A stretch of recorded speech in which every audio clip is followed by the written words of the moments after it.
Olá, está começando a primeira edição da Bit Ciência de 2015. Isso mesmo, e ano novo pede novidades. Com certeza. Mas pede também uma olhada para trás, avaliar o que foi bom, o que deve continuar e o que precisa de mudanças. O fato é que a Bit sempre está repensando o programa, porque a proposta é trazer para você um jornalismo científico com mais densidade. No ano passado, foram mais de 50 matérias, séries e quadros produzidos aqui, fora as entrevistas e debates apresentados no programa. E algumas você vai conferir nessa edição. Sim, mas ainda queremos fazer muito mais, e sempre com a sua ajuda. E já que estamos começando o ano novo cheio de expectativas, que tal ver o que o pessoal de casa espera da ciência esse ano? Cura para AIDS. Eu gostaria que descobrissem alguma fórmula que a gente pudesse ficar acordado mais horas, sem depois precisar repor o sono. Minha vida ia ser outra, com certeza. A cura para diabetes. Eu gostaria que a pílula masculina fosse descoberta para que a responsabilidade sobre as medidas contraceptivas fossem melhor divididas entre homens e mulheres. A cura do câncer, que eu acho que hoje em dia, principalmente para a mulher, né, que tem muito índice de câncer de mama, de colo de útero, eu acho que se descobrisse ia ser muito bom. Então, o que eu gostaria, o que eu desejaria que fosse a descoberta da cura da AIDS. Cura para todas as doenças mentais. Como você conseguir transplantar órgãos que não têm transplante. Alguma coisa em relação à alimentação poderia ser mudado, alguma descoberta assim, uma coisa que substitua o glúten em todos os refinos, ou alguma coisa desse tipo. Cura da AIDS, acho que cura de algumas hepatites e cura para malária, uma doença que é pouco estudada no Brasil por ser um país pobre. Um monte de doença que eu acho que precisa de muita cura ainda, que a medicina não chegou lá ainda, entendeu? Os cientistas descobrissem alguma coisa sobre AIDS, para combater a AIDS, para combater um tratamento específico para câncer, e agora até ebola, né? Tudo isso. Então, um modo mais eficiente, né, mais eficiente de tratar essa água para que haja mais falta d'água, né? Que não haja mais falta d'água não, mas que alivie essa situação, né? Ou poderia ser inventado um instrumento com alguma coisa diferente, com uma sonoridade que a gente ainda não escutou. Acho que muita coisa, né? Cura para velhice. Viram? São muitos os desejos. Eu já vou ficar muito feliz se a ebola for combatida com eficiência. Todos nós vamos ficar aliviados. E você? Envie para nós por e-mail ou redes sociais o que você quer que o mundo da ciência realize esse ano. Isso mesmo. Nós queremos saber o que você está pensando. E agora está na hora de começar o programa Pra Valer. A Bit Ciência está no ar.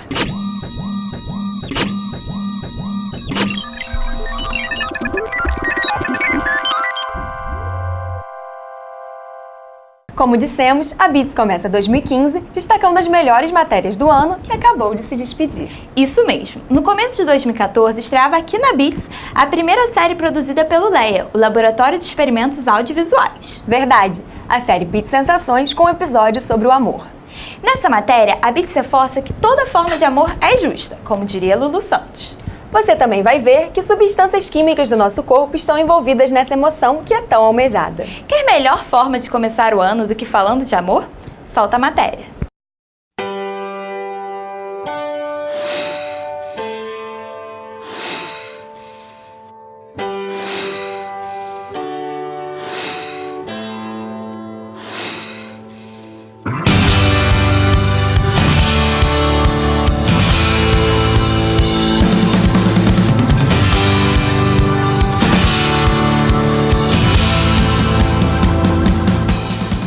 Deixa eu dizer que te amo.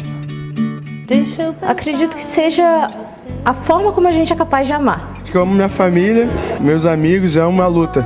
Minha filha, a vida. Minha família. Primeiro Deus, né? Depois, todas essas coisas que nós devemos amar. A mim mesmo. A minha família.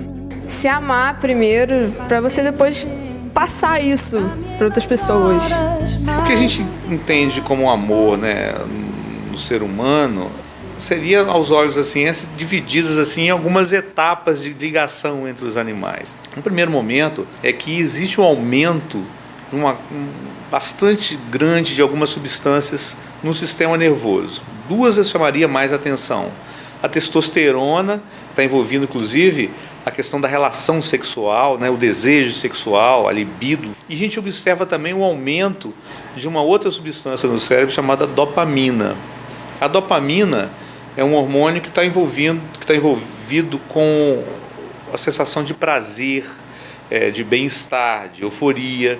Naquele período da paixão, a imagem do outro, a vontade de encontrar, o pensamento, está tudo voltado o tempo inteiro naquela ideia do encontro, de estar próximo, da ideia da carne, do toque, do cheiro. A segunda etapa, que é uma etapa que já envolve mais o amor da conexão duradoura entre indivíduos, parece ser mediado por outras substâncias, que é a ocitocina. Esses dois hormônios, mas principalmente a ocitocina, eles são fabricados numa estrutura cerebral chamada de hipotálamo e parece que envolve muita conexão entre seres da mesma espécie. A gente está há 2 anos e 8 meses juntos. De namoro. De namoro só. A gente se conheceu há muito mais tempo. Aí a gente se conheceu na balada, daí a gente ficou e daí a gente continuou ficando. A gente se conheceu quando a gente tinha 9 anos de idade. Isso. A gente estudou junto, só que a gente não se falava. Eu namorava, ele do namorava. magnetismo mesmo. E ele tava com problemas no relacionamento. Daí 2 semanas depois eu dei uma aliança pra ela. Verdade. Passou 9 anos, aí a gente ficou no carnaval. Depois do carnaval a gente começou a conviver praticamente todos os dias, assim. Eu terminei o namoro e falei pra ele. Ele ficou feliz. Eu fiquei muito feliz e chocado. E a gente nunca desficou, né? Não, a gente nunca desficou, a gente... E agora já são 5 anos. Quase 6. Não errei. 5 anos depois vem uma surpresa muito, muito, muito feliz, que é um filho. Né? E além de tudo, toda a nossa história se passou na Bahia e depois a gente acabou passando junto pra cá, acabou vindo junto pra cá. A gente teve umas 30 DRs antes de começar a namorar. Já tem 3 anos também que a gente tá namorando, né? Quase 3 anos. Sempre é necessário lembrar que a espécie humana ela tem uma inter-relação com a cultura, com o pensamento abstrato, com a formação familiar, pessoal de cada um desses indivíduos. Então, quer dizer, não dá para a gente reduzir tudo isso puramente a um bando de neurônios disparando, gerando aumento de substâncias. João amava Teresa, que amava Raimundo, que amava Maria, que amava Joaquim, que amava Lili, que não amava ninguém. João foi para os Estados Unidos, Teresa para o convento, Raimundo morreu de desastre, Maria ficou para a tia, Joaquim suicidou-se e Lili casou com J. Pinto Fernandes, que não tinha entrado na história.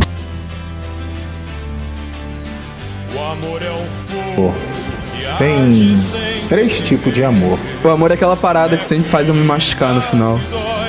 Tem o amor de Deus para conosco, que é um tipo de afeto básico, fundamental para a existência tanto pessoal quanto em sociedade. Eu acho que até hoje ser humano nenhum conseguiu descrever exatamente. Talvez seja essa a grande mágica. É tudo. O amor é difícil dizer, é uma coisa que vem de dentro. Eu não sei explicar. O amor fraternal, que é o amor de nossos pais. Acho que não se explica, sabe? Uma coisa você sente, flui. Acredito no amor como uma experiência. É o Porto Seguro. O Porto Seguro, para mim, é minha família, né? Eu acho que para mim o amor não acaba, entendeu? É uma parada eterna. Amor para mim é doação, experimentação, aprendizado, troca. Enfim, o amor conjugal. O meu relacionamento é completamente aberto. Também. Nosso relacionamento é muito sério. Nosso relacionamento já foi aberto. Começou aberto. 4 meses, quase 5.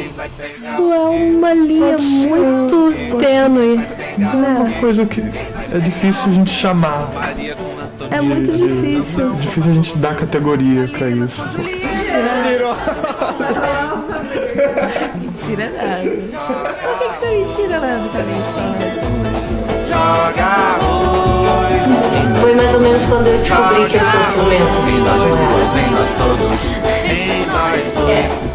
A gente não tem como ser hipócrita e fechar os olhos pra vontade o tempo todo. Pra pessoas e enfim. Eu acho difícil, sei lá, minha cabeça é difícil de dividir. Dividir não é a palavra, né? Porque não é uma coisa, né? Mas não sei outra palavra agora aqui na cabeça. Mas você dividir a pessoa, você ter um relacionamento com ela, ela tá com o outro ao mesmo tempo. Na minha cabeça é um pouco complicado, eu sou meio fechado mesmo pra isso. Tive a ideia de fechar o... Foi uma ideia um pouco coagida, mas ainda assim foi dela a ideia. Mas eu acho que o limite, pelo menos pra mim, é se isso interfere ou não em como ele se sente com relação a mim, como ele me trata.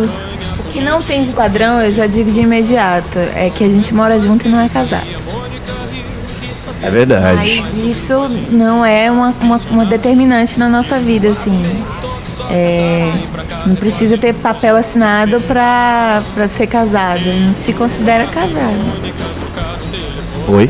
A gente não é um casal modelo, padrão, né? Vamos mudar de pergunta. Tu tá aproveitando essa entrevista, né, pra isso, cara. Não é uma questão de exclusividade, é uma questão de forma. Acho que existem várias formas de amor. E se tiver as duas juntas, não é traição. Então, a gente não é um casal muito careta, não, muito convencional. A gente gosta de coisas diferentes. O meu amor, Maria, é como um fio telegráfico da estrada, onde vem pousar as andorinhas. De vez em quando, chega uma. E canta. Não sei se as andorinhas cantam, mas vá lá. Canta e vai-se embora. Outra, nem isso. Mal chega e vai-se embora. A última que passou limitou-se a fazer cocô no meu pobre fio de vida. No entanto, Maria, o meu amor é sempre o mesmo. As andorinhas é que mudam. E o que a gente percebe é que houve uma série de transformações desde a década de 60 na construção, na consolidação dessas experiências amorosas. Então, com a legitimação da separação dos vínculos conjugais, a partir de 77, o que a gente começa a observar é uma série de alterações nesses vínculos. E dentre eles está que a monogamia, o casamento, né, monogâmico, ele passa a não ser exclusivamente heterossexual, ele não passa a ser para a vida toda. Isso promove uma série de alterações e a gente começa a observar vínculos sexuais que estão fora do casamento, não só para homens, mas para mulheres. Tem o ficar, que se consolida como prática conjugal na década de 80. Você tem namoros que podem ser fechados ou abertos. E o que a gente percebe de mais relevante é que, se nas décadas anteriores as pessoas viviam uma única experiência sexual e amorosa legítima ao longo de uma vida, a gente observa, depois desse período, que as pessoas passam a viver uma série de experiências que elas denominam como amorosas. No tempo que de amor viver soía, nem sempre andava ao remo ferrolhado. Antes agora livre, agora atado, em várias flamas variamente ardia. Que ardesse no sufoco, não queria. O céu, porque tivesse experimentado, que nem mudar as causas ao cuidado, mudança na aventura me faria. E se algum pouco tempo andava isento, foi como que com o peso descansou, por tornar o cansar com mais alento. Louvado seja amor em meu tormento, pois para passatempo seu tomou este meu tão cansado sofrimento.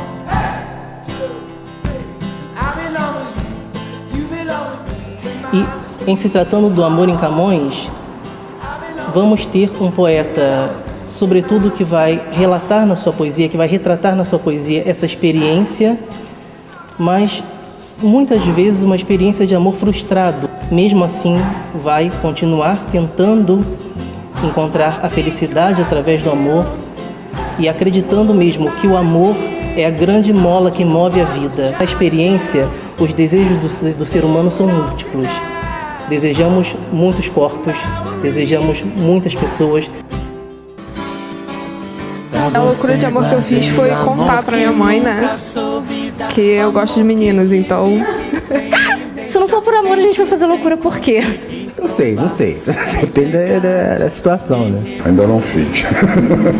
Sem dúvida. Ainda não fiz. Já fiz. Faria muitas outras. Inclusive, estou em busca de fazer uma hoje. Jamais. Jamais. Porque lido muito com a razão. Acho que essa coisa do amor, do coração, eu não acredito muito nisso. Não, ainda não fiz não, mas eu faria. Depende do boy. Se for bonito, gente boa, a gente faz algumas loucuras. Já corri atrás de alguém que teve que largar a namorada e ficar comigo. Mas eu considero ajoelhar-se no meio do shopping pra pedir alguém em casamento uma loucura de amor. Você fez isso? Eu fiz. Não, então você... Ela fez. Então eu fiz. Depende muito da loucura. Se for uma loucura patológica, eu não faria. Uma loucura sadia, normal, quem sabe? Acho que já é loucura essa aventura aí de ser pai agora, né? Não sei o que é loucura. Não sei o que é loucura, não é, sei lá, cientificamente. É gostoso pro próprio ego você saber que tem uma pessoa que é louca por você, que faria tudo por você e só por você, ao mesmo tempo que é assustador, porque isso pode gerar uma relação doentia ou codependente. Uma expectativa. E você cria expectativas com relação ao objeto de amor. Amo-te tanto, meu amor, não cante. O humano coração com mais verdade. Amo-te como amigo e como amante, numa sempre diversa realidade. Amo-te a fim de um calmo amor prestante, e te amo além, presente na saudade. Amo-te, enfim, com grande liberdade, dentro da eternidade a cada instante. Amo-te como um bicho, simplesmente, de um amor sem mistério e sem virtude, com um desejo maciço e permanente. E de te amar assim, muito e a miúde, é que um dia em teu corpo, de repente, hei de morrer de amar mais do que pude. And I've been keeping all the letters that I wrote to you, each one a line or two. I'm fine, baby, how are you? Well, I would send them, but I know that... Que 2015 seja um ano afetivo, amoroso, trazendo para cada um o que tem sonhado e se esforçado para conseguir. Isso mesmo, Carol. Vale lembrar que todas as matérias da BITS estão no nosso site www.bitsciência.uf.br. Anotado? É isso aí. Agora, continuando, qual é a próxima, Maria? A próxima está relacionada a um assunto que encerrou 2014, provocando muitos debates: a ditadura militar. A polêmica que ganhou as principais manchetes dos jornais brasileiros foi o relatório final da Comissão Nacional da Verdade, que está disponível em www.cnev.gov.br. A questão principal é o julgamento de torturadores, o que não estava previsto na Lei 6.683, conhecida como Lei da Anistia, aprovada em 28 de agosto de 1979 pelo presidente Figueiredo. Ou seja, em plena ditadura brasileira, que em 2014 completou 50 anos. Uma data redonda. A BITS fez um importante debate sobre o assunto. Foi aqui no estúdio. Os debatedores foram o professor de História Daniel Arão, aqui da UF, e o historiador e jornalista Leovegildo Leal. O vídeo do debate foi o mais visualizado no canal da BITS no YouTube no ano passado. O professor Daniel Arão é o autor de Ditadura e Democracia no Brasil, do golpe de 64 à Constituição de 88, pela editora Zahar. Segundo ele, diferentes versões da história ainda não explicam nem conseguem compreender as raízes, as bases e os fundamentos históricos da ditadura, as complexas relações que se estabeleceram entre ela e a sociedade e, em contraponto, o papel desempenhado pelas esquerdas no período. Ele também acaba de lançar a biografia de Luiz Carlos Prestes, um revolucionário entre dois mundos, que conta a história do líder revolucionário, principal figura do Partido Comunista Brasileiro. Então, vamos conferir agora alguns trechos do debate. Nós estamos aqui com o professor Daniel Arão Reis, professor da UF, de História Contemporânea, autor do livro Ditadura e Democracia no Brasil, lançado esse ano, e o professor Leovegildo Leal, historiador e jornalista, e ele lançou um livro, foi publicado agora, em 2010, A História da Polap, que teve sua primeira edição em 2010 agora. Eu penso que é uma tarefa de várias gerações, né? Porque a ditadura ela não só deixou um legado importante, que precisa ser discutido para ser efetivamente superado, como também a ditadura é, por sua vez, expressão de tendências autoritárias que perpassam a sociedade brasileira há muitas décadas e há muitos séculos, né? De sorte que eu penso que realmente é uma tarefa plurigeracional, discutir as características da ditadura, por que ela surgiu, os fundamentos sociais e históricos dela, para que possamos compreendê-la bem e poder superá-la. Professor Leovegildo? Olha, cara, quando foi formulada a pergunta, já me veio a memória um pedaço de um poema de Castro Alves chamado Estrofes do Solitário, que eu recomendo que vocês leiam, em que há um verso que diz: um grito, alguma coisa que ecoa no infinito, aquelas frases condoreiras de Castro Alves, um grito ecoa no infinito para os velhos, como é que é? Alguma coisa como que os velhos não ouvem, mas os jovens sim. Enfim, o que eu digo quanto a isso é o que eu dizia sempre meus alunos. Para mim, para a nossa geração, ser de esquerda era fácil. A gente estava seguindo uma onda, certo? Uma onda de utopia, de rebeldia, de compromisso social, certo? Um outro campo ideológico que, desgraçadamente, foi anestesiado, eu não digo que foi extirpado, mas foi anestesiado por essa onda neoliberal aí de pragmatismo, de oportunismo, e de imediatismo, de hedonismo, enfim. Eu penso que o Léo tem certa razão, no sentido de que era um tempo, os anos 60, era um tempo ainda marcado por grandes embates ideológicos, né? A ditadura é associada quase que exclusivamente à repressão, o que é importante. Evidentemente, a ditadura é um estado de exceção, é um estado que o governo cria e revoga leis a seu bel prazer. A tortura era uma política de Estado e é usual, é razoável, inclusive, associar as ditaduras em geral e a brasileira em particular à repressão. No entanto, é importante chamar atenção para o fato de que a ditadura brasileira não foi apenas um regime repressivo, né? Ela foi também um regime, em primeiro lugar, quando ela se instalou, ela foi muito apoiada, ela teve apoios significativos na sociedade, houve um grande movimento de massas no Brasil de apoio à ditadura, que foram chamadas Marchas da Família com Deus pela Liberdade, instituições veneráveis, como, por exemplo, a OAB, a ABI, a CNBB, que muito justamente figuram como baluartes das lutas democráticas. Pouca gente sabe que elas só migraram para as lutas democráticas a partir do final dos anos 60 e início dos anos 70. Houve repressão? Houve. Ele relaciona todos os caçados, mas foram minoritários. E a Universidade Brasileira sofreu um salto para diante ao longo da ditadura.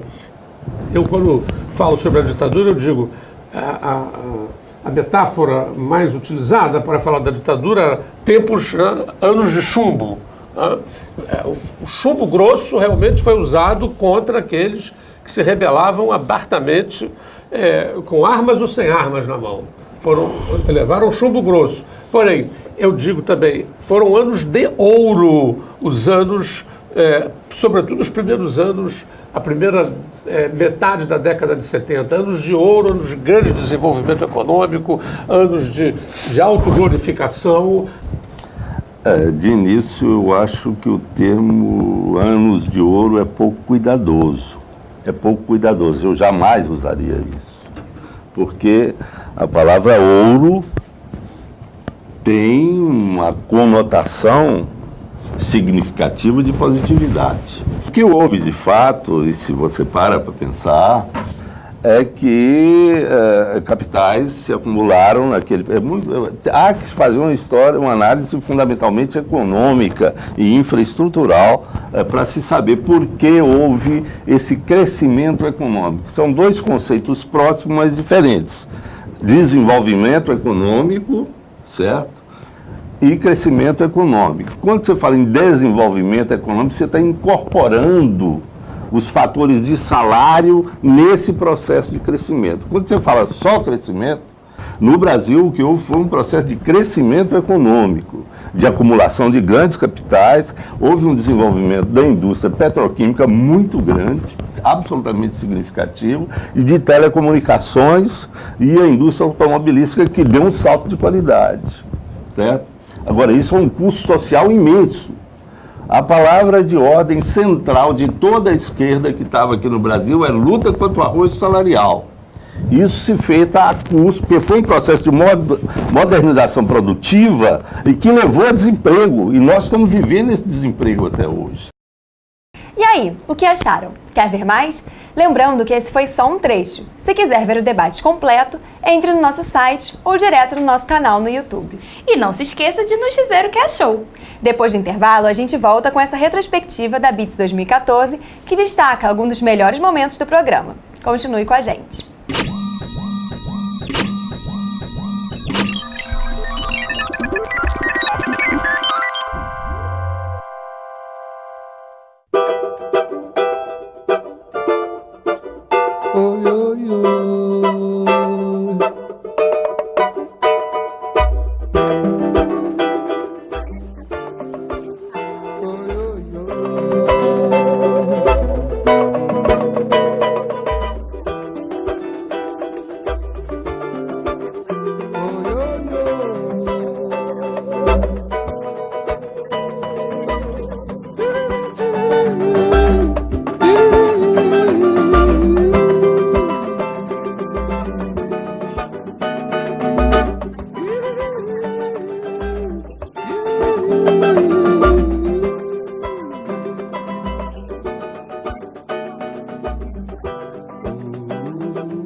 Voltamos agora com um tema que esteve presente em quase todas as edições da BIT Ciência. A sua saúde. Uma das matérias mais visualizadas sobre o tema tratou da importância de estar atento ao câncer de mama, se prevenindo e fazendo os exames corretos. Segundo dados do INCA, Instituto Nacional do Câncer, o câncer de mama é o segundo mais frequente no mundo, respondendo por 22% dos casos novos a cada ano. É um número grande e assustador. E a única forma de tentar minimizar a sua ação é a descoberta da doença nos estágios iniciais. E como esse alerta nunca é demais, vamos agora rever a matéria. O câncer de mama é uma das principais causas de morte entre mulheres no Brasil. A mamografia permite a detecção precoce do câncer ao mostrar lesões em fase inicial. Deve ser realizada a cada 2 anos por mulheres entre 50 e 69 anos ou segundo recomendações médicas. A gente tem um número de mulheres que devem fazer o exame regularmente conforme a faixa etária, né? E conforme a história clínica dessa paciente. Então, se a paciente já tem um histórico de câncer na família, ela vai ter um estudo de mamografia diferente, né? Então, se a paciente tem um estudo para rastreamento, que a gente chama, que é o estudo do câncer de mama sem a paciente ter clínica, que é o screening, né, que é chamado em inglês, mas que a gente chama em português de rastreamento, que a gente vai fazer a mamografia com o intuito de descobrir o câncer. Esse é o grande alvo da mamografia e dos exames ligados à mama. Pacientes que participam dos ambulatórios de ginecologia e mastologia do Hospital Antônio Pedro e as que se consultam na rede de postos de saúde da Prefeitura de Niterói podem ter acesso ao exame no hospital universitário. O serviço de radiologia, em geral, nosso serviço está assim, super atual, assim, a nível dos melhores centros de imagem do mundo. Nós não temos mais filme radiológico, todos os exames saem digitalmente. O grande boom das próteses de silicone faz muitas mulheres que deveriam fazer o exame rejeitá-lo por medo de danificar as próteses. Realmente a mama com implante fica muito bonita, mas grande parte das pacientes não querem fazer a mamografia quando tem o implante, a prótese de silicone, que acham que a mamografia aperta muito e vai prejudicar a prótese. E outra coisa que a gente tem é que a qualidade da mamografia cai muito com a prótese, entendeu? A prótese prejudica muito a realização da mamografia, porque cai a nossa qualidade para a gente avaliar o parênquima, mas é melhor que faça, porque mesmo com silicone é indicada a mamografia. Apesar de muito recomendadas, alguns pesquisadores desconfiam que a própria mamografia preventiva pode provocar o surgimento do câncer devido à radiação que o paciente é exposto. E a mamografia, ela também está sendo considerada culpada de aumentar o número de cânceres de tireoide. Então, existe essa corrente que acha que aumenta o câncer de mama e que também a própria mamografia aumentaria o número de incidência de cânceres de tireoide, porque irradia, essa região do corpo. Outros exames podem ser realizados para descobrir o câncer. Aqui na UF é pesquisado o uso de imagens térmicas para o diagnóstico do câncer de mama. O exame é feito com uma câmera térmica que transforma a temperatura do corpo em uma imagem colorida. A paciente fica de frente para a câmera e é filmada em vários ângulos.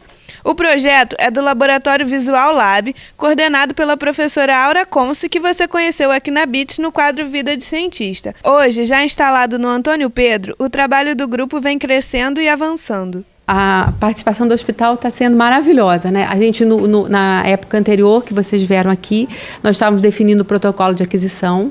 O protocolo de aquisição agora já está definido, a gente está usando o protocolo único lá com o hospital. A gente está povoando o banco com os dados das pacientes e, ao mesmo tempo que tenta fazer os critérios de ajuda ao diagnóstico baseado no exame térmico e juntando principalmente esse exame com os outros exames da paciente, porque cada tipo de exame, na verdade, oferece informações complementares e quanto maiores informações, mais adequado vai ficar o diagnóstico, principalmente nos casos complexos.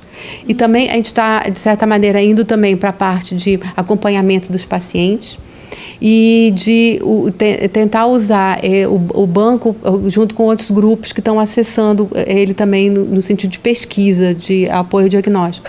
Então é muito importante ter um banco de dados que sirva como um modelo para que outros pesquisadores possam utilizar. E também serve como um modelo de referência para comparar resultados, se alguém tem uma maior acurácia no cálculo dos algoritmos. É isso. No banco hoje temos imagens de termografia e imagens de mamografia. Futuramente tem campos aí para colocar a ressonância magnética e também ultrassom. E a ideia é, quando se parte para um diagnóstico, que você utilize mais de um exame para ter uma maior acurácia, uma maior precisão no exame, ter uma coisa mais acertada. A gente não sabe exatamente onde a gente vai chegar, mas a gente tenta fazer o melhor possível em todos os aspectos. Tanto lá no hospital, adquirindo as imagens com a maior precisão possível, e organizando elas na maior precisão possível e adequadamente com os médicos, de modo que não interfira também na organização do hospital, mas também que seja útil em todas as etapas. Ele tem que estar, a gente tem que adquirir a imagem direito, tem que colocá-la no banco de dados de uma maneira adequada, para que o pessoal no nível acadêmico também utilize isso de uma maneira adequada, tanto para pesquisa aqui na parte de ciência da computação, tanto também que seja útil para o hospital. Em matéria de saúde, a informação é fundamental. Isso vale para outras situações que hoje são vistas sob um novo prisma, graças à ciência, e neste caso também ao empenho de muitos pais. Estamos falando da síndrome de Down, Você sabe o que é uma pessoa com síndrome de Down? O esclarecimento é necessário para tentar ajudar a vencer o preconceito, como você vai ver na matéria. Observem os olhos, que têm a prega nos cantos, e a pálpebra oblíqua, o dedo mindinho das mãos arqueado para dentro, achatamento da parte posterior do crânio, a hipotonia muscular, a baixa implantação da orelha e... Nesse trecho do livro, O Filho Eterno de Cristóvão Teza, ele mesmo, o pai, recebe as primeiras informações do médico de que o filho tem síndrome de Down e entra em choque. Ele não sabia, naquele momento, como alguns ainda não sabem, que as pessoas com síndrome de Down têm muito mais em comum com o resto da população do que diferenças. Afinal, todos temos nossas limitações. Felizmente, hoje, a luta pela superação do preconceito tem muitos aliados. E muitos pais e pessoas com a síndrome já sabem que o acompanhamento correto permite o desenvolvimento de várias capacidades. Antigamente eu não sabia o que é a síndrome de Down. Primeiro impacto. Quando eu descobri que era síndrome de Down, não é doença. É só deixar aparecer. Porque ele quer ser reconhecido e incluído na sociedade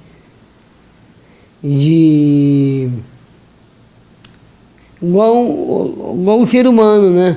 Igual esse cara de camisa azul, igual a Cris, igual você, igual a mim, igual a todos no mundo. Às vezes eu até esqueço que a Beatriz tem síndrome de Down. No começo, quando você recebe o diagnóstico, você só enxerga a síndrome de Down, né? Parece que tudo na Beatriz é síndrome de Down. E aí, conforme a criança vai crescendo, você vai percebendo que ela é uma criança, né? Que a síndrome é uma parte do que ela é, né? Impacta em algumas formas dela fazer algumas coisas. Mas ela é Beatriz, né? Ela é uma criança cheia de possibilidades, uma criança que vem se desenvolvendo, que tem amigos, que aprende, né? Que pratica esporte, que brinca. Então, acho que a síndrome vai perdendo o espaço e a Beatriz vai aparecendo, né? E eu acho que é esse o grande esforço que cada um de nós tem que fazer. Eu acho que ainda impede ele ser incluído é o povo. É o preconceito? É o preconceito das pessoas, a discriminação e ainda a violência. Mas se acreditar, ter determinação e força de vontade, são barreiras que podemos quebrar. Há 152 anos, a síndrome foi descoberta, mas até hoje as pessoas não sabem muito sobre ela. Pensando nisso, Maria Antônia e outros pais de crianças com síndrome de Down tiveram a ideia de criar o site Movimento Down.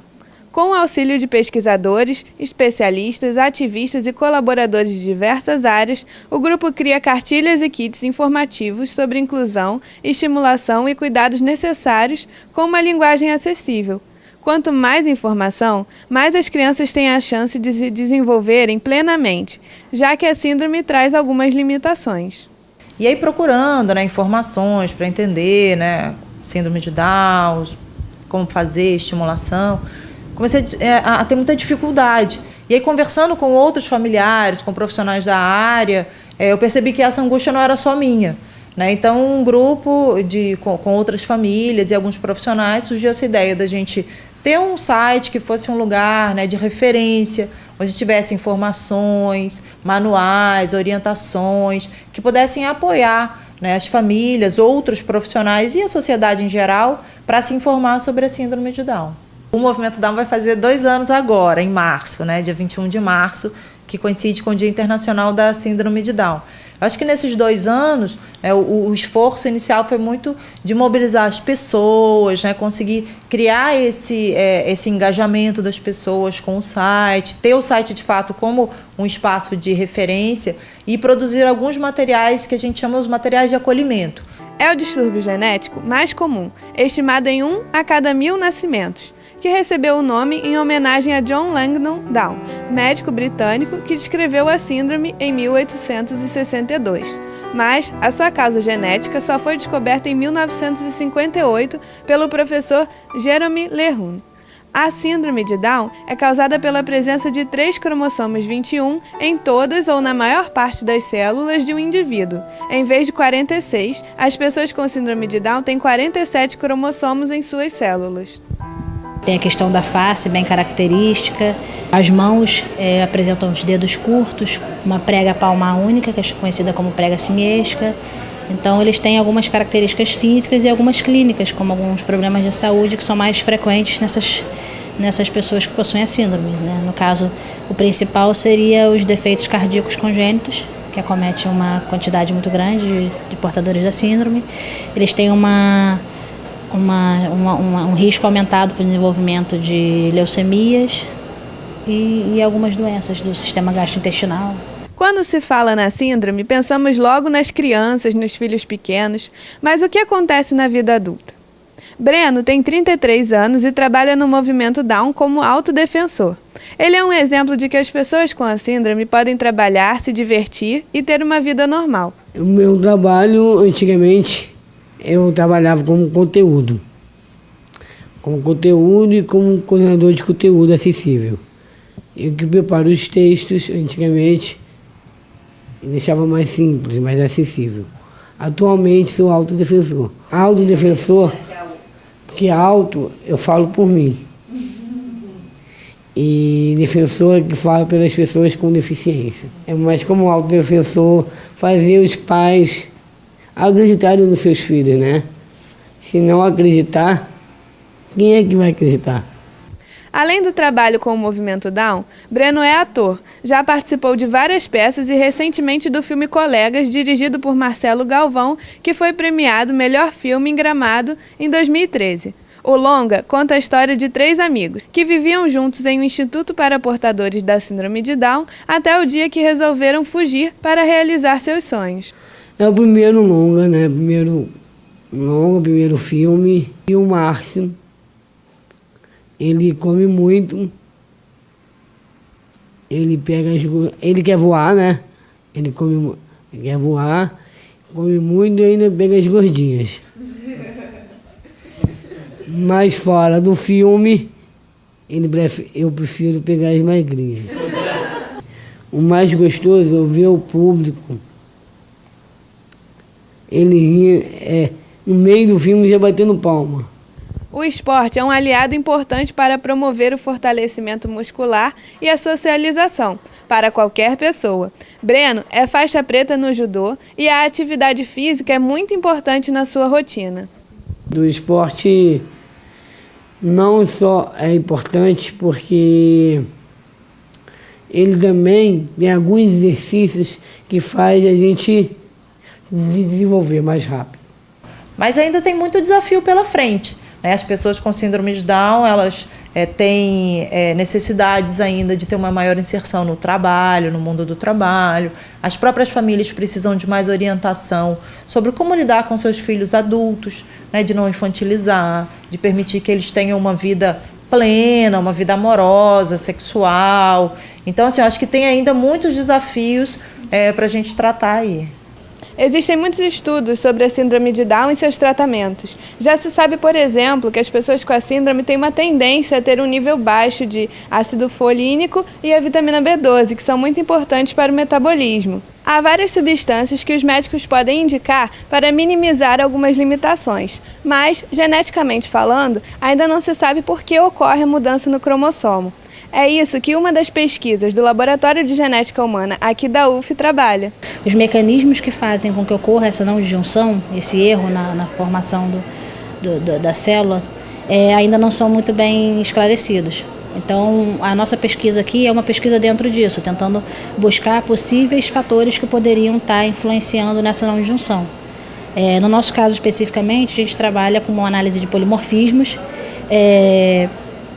que são pequenas alterações que ocorrem no DNA, na tentativa de correlacionar se de repente algum polimorfismo existente nessas enzimas poderiam estar influenciando e atuando como fator de risco para a não disjunção.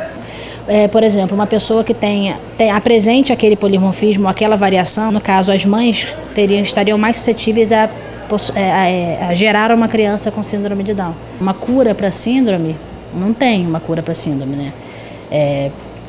Assim como para qualquer doença genética. E esses indivíduos eles têm todas as células do corpo, principalmente na maioria dos casos, todas as células possuem esse cromossomo a mais. Então não existe uma cura para a síndrome de Down. Existem os tratamentos para toda a clínica que acompanha o paciente, né? E isso vai variar, todos eles desde criança eles já entram com acompanhamento com tudo isso, é multidisciplinar, né? Uma equipe muito grande que é envolvida para o tratamento desses pacientes. É assim, família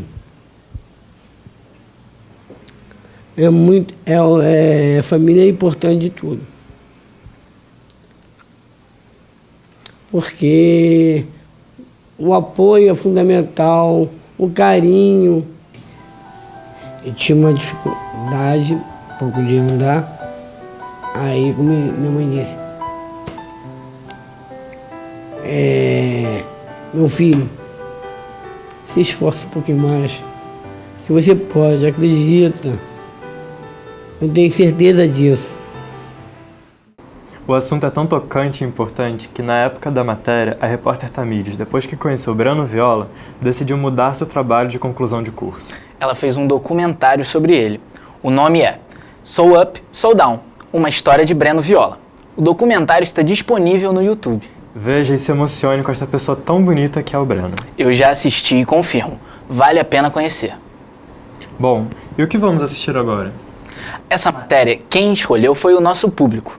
Nós perguntamos nas redes sociais qual o melhor episódio da Beat Sentidos. E o vídeo mais votado foi sobre o paladar. Quem havia indicado o outro não precisa ficar triste. Afinal, você pode rever o seu episódio favorito dessas e das outras séries quantas vezes quiser no site da Beat Ciência. Solta a matéria!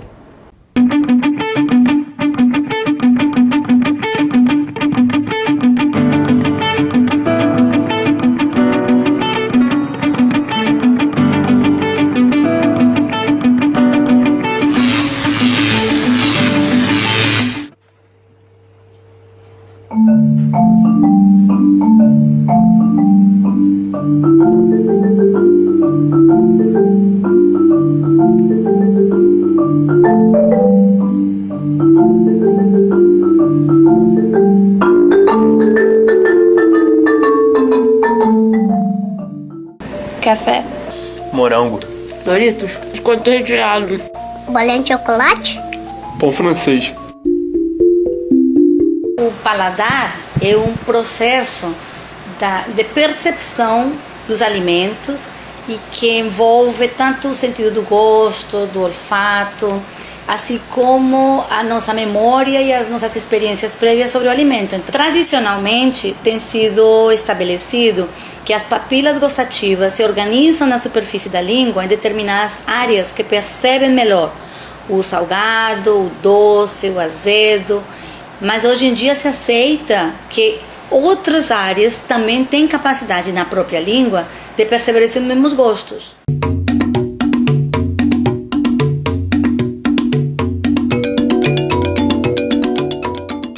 Você acha que a visão e o olfato influenciam no paladar? Ah, sim, afeta muito. Tipo, se eu acho que a comida tá feia, vai com certeza afetar e provavelmente eu não vou querer comer. O olfato, sim. Tipo, por exemplo, eu chego em casa sendo aquele cheiro de couve-flor, né? Que, pô, ruim. Eu acho que o olfato, principalmente. A visão é mais secundária, assim.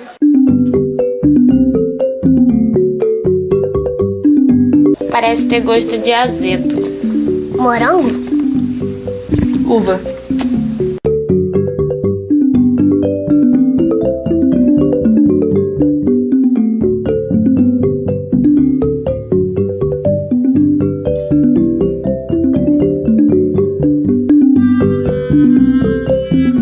Tem gosto de água. Só que é água. Não gosto de nada. A percepção desse alimento, ela exige a participação de diferentes órgãos. Então, podemos começar. A visão. Então, a primeira impressão que a gente tem do alimento é quando ele ainda está no prato, quando ele está na nossa frente. Então, ela permite que essas características da forma como ele é apresentado sejam ou não agradáveis à pessoa, né? O olfato. Desde quando o alimento está no prato ou está perto desse indivíduo, então inclusive quando está sendo preparado, esse olfato já oferece aqueles cheiros, aqueles aromas que fariam com que a pessoa soubesse já previamente qual alimento que está sendo preparado ou qual alimento que está sendo ou será oferecido a essa pessoa. Jujuba, bananada, pipoca, cocada, queijadinha, sorvete, chiclete, sanduíche, chocolate. Qual a comida que você mais gosta e qual você mais detesta? Eu não gosto de comer jiló e uma coisa que eu gosto é pizza. Sushi é uma coisa que eu gosto muito de comer. O que eu detesto comer, quiabo. O que eu mais gosto de comer é lasanha, o que eu mais detesto, carne moída. O que eu mais gosto de comer é carne moída e o que eu mais detesto é peixe. Que alimentos que previamente oferecidos e que não tinham ou não tiveram conosco uma experiência agradável, nós não temos interesse em consumi-los e ou geram desprezo. Então, se eu estou vinculando a sensação de paladar a experiências prévias, a memória e a percepção individual, então existe subjetividade no paladar, sim. Parece morango com brigadeiro? Não! Isso aqui é bêbado isso? Você não falou o que eu tenho que fazer? Que? Você vai olhar e dizer qual gosto você acha que tem. Ah, é só pra olhar? Depois, calma. Você acha que o olfato e o paladar influenciam... Não, mentira. Não, mentira. E com esse episódio, nos despedimos. Desejando para esse ano novo mais matérias, quadros e séries novas. Isso mesmo. Não se esqueça de participar das nossas enquetes e contar pra gente o que você quer ver aqui na Beats. Estamos esperando você no Facebook, no Twitter e no Instagram. Qualquer comentário seu não passará despercebido. Você também pode mandar um e-mail. O nosso e-mail é beatsciência@unitv.uf.br. Até a próxima. Tchau!